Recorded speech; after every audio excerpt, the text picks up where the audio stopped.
Hello everyone, in this video I will show you how to apply British Passport online. First, open your web browser and go to gov.uk. Wait for the homepage to fully load. At the top of the page, you will see a menu button. Click on this menu. A drop-down list will appear on your screen. From this list, look for the option called Passports, Travel and Living Abroad. Click on it to continue. This will take you to a new page with different passport services.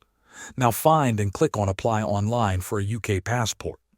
On the next page, you will see a button that says Start Now. Click on this button to begin your application. The system will now ask you a few questions. The first question will be about where you live. It will ask, do you live in the UK? Select yes or no.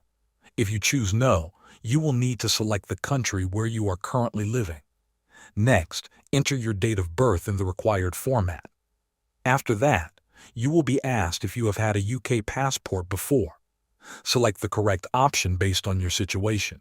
If you do not have one, the system will guide you on how to apply. Click Continue to move forward. You will now see instructions about taking a photo of yourself. Read these rules carefully. They will explain how your photo should look. After that, select a photo from your device and upload it. Follow all the on-screen instructions step by step to complete your application. Once everything is done, review your details and finish the process. Thanks for watching.